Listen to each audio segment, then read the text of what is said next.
madaxweyne waa qadar cabdi ismaaciil shaari ka tirsanaya inuu su'aaloodayo su-aasha koowaad aragtida deni buuggaaga oo studio iyo lixdan iyo lix waxqabad ku xusnaa waxaad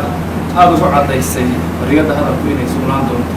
dastuurka puntland qodobkiisa 14aadna wuxuu sugay xorriyadda fikirka qofka intii xukuumaddaadu jirtay weliba toddobaadkan odayaal inta aan ognahay hadlay oo fikirkooda saxaafadda kusoo bandhigayaan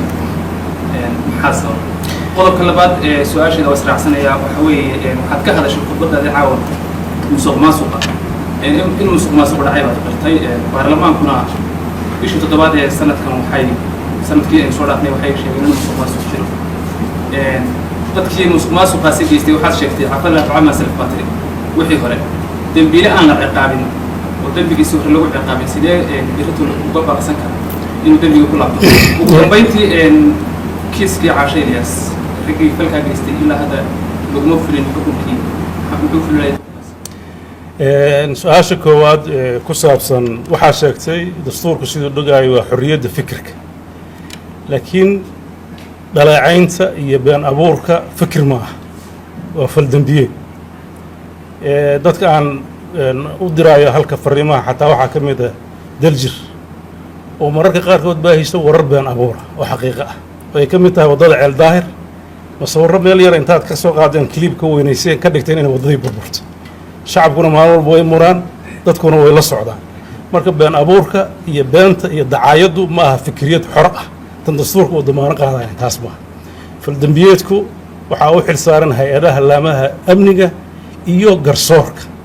marka qof dowladdu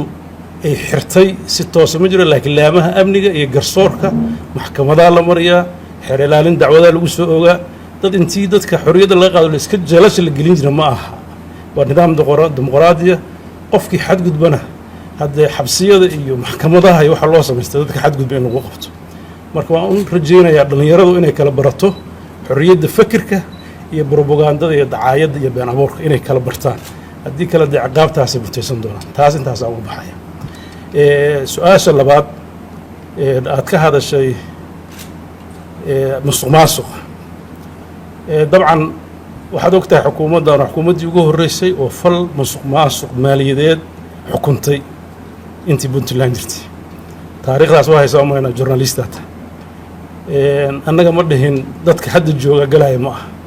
laakiin puntland muddo dheer ayaa nidaam habacsan oo traditional ah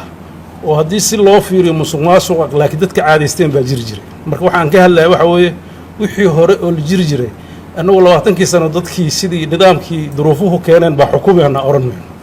waxaan leenahay cafurlahu camaa salaf waa waxaa hore laakiin hadda waa dowlad xisaabtamaysa ciddii xadgudubtana xadkeeda lagu qaadi doono waxa uu sharciga ka qabo ma aha xukuumaddu waxay ka qabto sharcigu wuxuu ka qabo su-aasha saddexaad oo aad ka hadashay kiiska caaisha waad og tahay maxkamad noocaas taariikhda soomaaliya inta la xasuusto kiiska caasho oo kale meel ka dhacay ma jirin maxkamad daah furan bulshadu ka qayb gashay meediyaha laga sii daayey cid walba arkaysay saddexdii procedure ay martay maxkamaddii koowaad xukuntay racfaankii uu xukumay maxkamaddii sare go-aan ka qaadatay laakiin waxaan dadweynaha iyo meediyaha barayaa habka dowladnimadu u shaqayso waxyaabaha maxkamadaha go-aan gaaristooda dowladda puntland madaxweynaheedu ma leh dadaa marmar waxay yidhaahdaan xeerka fulinta madaxweynaha saxiixa oo saxaya saas sax ma ah maxkamadaha madaniga ah go-aanada ay qaadaan maxkamadda sare iska leh marka iyadaan u daynaynaa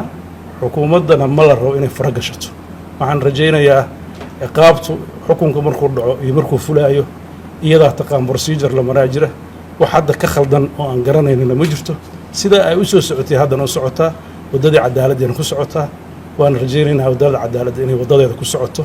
haddii khalad ay cadaaladda ka timaado markaas ayaa wixii ila gudboon madaxweyne ahaan aan arki doona